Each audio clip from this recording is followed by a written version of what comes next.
So that's one story. Here's another one. All right. Since we're on the topic of bands that everybody that's listening to CMS probably don't like. I posted this in the locals page this week. Let me go to it real quick.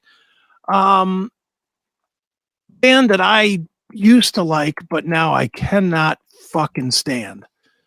The band U2. Okay. You're obviously aware of U2. Yes, they're obviously, I mean, I've seen a lot of things online that, Bono with his self-righteous stances on everything. People have made, other musicians rather, have made comments about their dislike for Bono. Sure. Well, they find him to be pretentious and annoying and self-righteous and, having that attitude. And it's just like, you know what? Fuck you, Bono. Well, it's almost like we pre-planned this. The direction you're going. I followed this, not specifically what you're going to talk about, but I've seen this pop up over the last, I don't know, decade or so. Sure. Where people are just like, Bono, you're just a pretentious windbag. Shut up. Exactly. Well, not only is he a pretentious windbag when it comes to his politics and stuff, but now it has led directly into their fucking music. If you would, while I read some of this, if you would pull up the new, from 2023, I think it was released this week, the new single for Pride in the Name of Love. Oh, so they had to do a remake. Yeah, but wait till you hear why. Oh, okay. This is directly from The Edge, from U2's Facebook page. Okay. They re-released the song Pride in the Name of Love.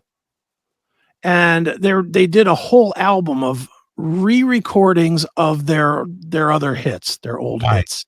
Why? Here's why. What started as an experiment quickly became a personal obsession, as so many early U2 songs yielded to a new interpretation. That sentence alone is beyond self-righteous. What do you mean they didn't throw in the word reimagined? No. They didn't throw that term in there. We had to reimagine these songs. Yeah, not yet. Intimacy replaced post-punk urgency. Shut up.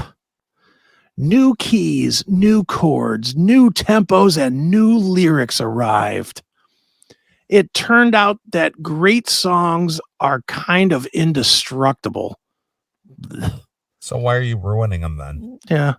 Once we surrendered our reverence for the original version, each song started to open up to a new authentic voice of this time, of the people we are, and particularly the singer Bono has become.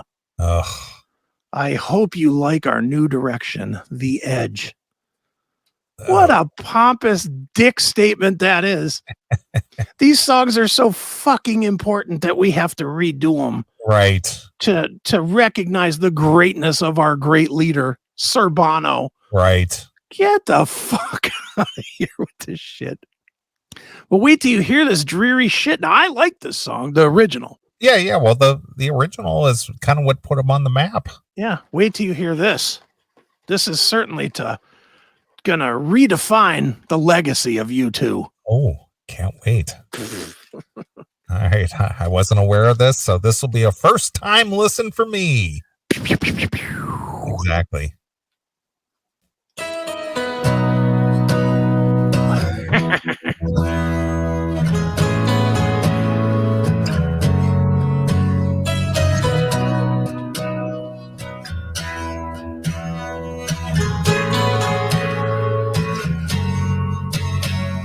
One man comes in the name of love. One man to come and go. One man. Who says Lou Reed? It's awful. Sounds like Lou Reed. It's terrible. Yep. Comes he to justify. One man to overthrow. In the name of love. One more in the name of love. in the name of love? What more in the name of love? One man coming upon one face. So it's an acoustic version of the song. And a bad acoustic version Yes, of the like- song. And what's the reason for this? I think you missed what I read. I heard what you read. This is showcasing the new authentic voice of this time, of the people they are, and particularly the singer Bono has become. So sitting down and doing your songs acoustic, that okay. I mean, What a bunch of pompous dicks. I know. I mean, obviously, other artists have done acoustic versions of their song. I mean, look at Tesla. They did the acoustic. Yeah. The acoustic jam that they Yeah, two of them. Yeah. Mm-hmm. Yeah. But I didn't hear them release some bombastic statement about how these songs need to be relived in an acoustic environment because they were so important and all this other bullshit. Yeah, I mean, that's the part that I don't have a problem necessarily. I think the song stinks, personally. I think I could hear that song in a movie where right at the scene where somebody's committing suicide. Right. And they're contemplating if they should run the razor in their wrist or something. That song right there would fit perfect for that kind of a scene. That being said, there's nothing impressive about this authentic voice of the time. Shut up. Just shut up, you fucking overfed yes men dick fucks. Yeah, it's just shut like up. Yeah, we're gonna re-record some of the songs in an acoustic version of it. Okay, cool. Yeah, but this is you just don't understand the gravity of this. The reason we're doing this is because we're going to put a whole new spin on this that's going to be more meaningful. Yeah, just stop believing your own bullshit. It's like, shut up. Yeah, your guy ain't that important. Neither's your band. Enjoy the success that you've had off of fucking 3 records in the 80s. Keep living that dream. Keep living like rock stars, and shut up with the thought that you're fucking important, like you're royalty. You're not. You're just a bunch of douchey Irish dorks. Yeah. Oh, yeah. That was the other thing. I remember a few years ago about the controversy about what was it that once again Bono shooting off his mouth about being some kind of a citizen of the world and all this other stuff, but yet when it came to their own money, I think it had something to do with being giving money or some shit away or paying your fair share in taxes or something about being a steward. Mm-hmm. And then you come to find out that they moved their own bank accounts like out of Ireland or some shit to like the Cayman Islands or something. Yeah. to shelter their money from taxes. Well, it's okay that you poor folks pay your share of tax, but not us. Yeah. We're other level, goddammit. Yeah, we're moving our money. That's right. Fuck that. I just remember it was, again, it's rules for thee, but not for me. Yeah. Bono is the king of self-important douchery. Yeah. And so it sounds like the Edge is right there with him with that kind of statement that he wrote about this fucking terrible song. Give me a little more of this song because it's so good. Yes, it's great. We have to share it with the lowlings of the world that listen to us. Man, he resist. One boy washed up on an empty beach. One boy never will be kissed. In the name of love. One more in the name of love. In the name of love. One more in the name of love.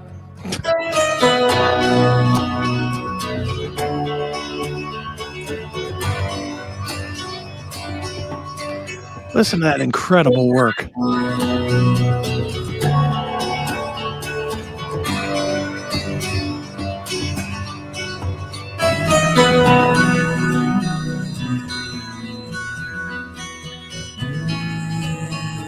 Listen to that.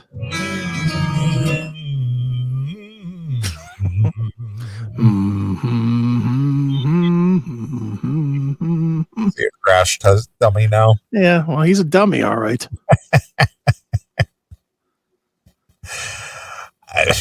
Okay. What a self-righteous bunch of dicks. I know. Unfucking believable what a bunch of dicks those guys are. Yep. And why is the Edge always listed in like the top guitarist things? I agree with whoever just said that. Mike Rawich in the YouTube chat. The Edge is extremely over. I agree. I've never heard one thing he's done that's been great. Well, that's the whole thing. It's just like if the Edge were to play a solo somewhere, would you go, isn't that the Edge? No. Honestly, I don't think I'd keep watching whatever I was watching if he was playing a solo. Or what I'm saying is if you heard, like if he did like a guest solo on somebody's record or something. No, of course. Would you go, is that the Edge? Oh, I recognize that playing right away. Yeah. Other than Bono, and I don't think he's that great, but other than Bono, I don't think anybody else in that band matters. Anybody could play guitar in U2. Anybody could play drums in U2. Anybody could play bass in U2. I'll give them credit for hanging around together, but I'll give them credit for somehow convincing Bono not to throw them aside and fucking make his own music. Yeah, being Bret Michaels. Yeah, I mean, you got to give them credit for that. They've been a band 40 years and it's still the same four guys. Sure. They're one of the few. And clearly Bono doesn't need these other three ragtag douchebags. No. But they don't even need to do anything ever again. I mean, obviously they've had a very, significant career and they've probably made quite a bit of money. Yeah. So if they didn't, for whatever reason, if they never performed again or didn't record or anything, they could go off and, live very well. Yeah. They definitely could. Just, oof. Whatever. You tub of shit. Yeah. Exactly. I'm sure the world leaders will probably pull this segment down because we dared to speak out against the world's greatest band. Right, of course. It's like, shut up. Shut up with it. Shut it. Just garbage. Yeah. So those are my big two. I mean, I have other. You want some more music stories or? Well, I have music stories too. I'm just. All right, go ahead because I have more, but they're not really in this vein. Opportunity to shine. I'll do some here at some point, but I've got other stuff, but it doesn't really fit with this stuff. Thanks for checking out this episode of The Classic Metal Show. Get all of our episodes uncensored at www.theclassicmetalshow.com. Join us weekly from 9 p.m. till 3 a.m. Eastern at www.cmsradio.net. Participate in the live chat room at www.chatandkill.com. Once again, thank you for checking out The Classic Metal Show with Neeley and Chris. Hail and kill, fuck you, pal, and hand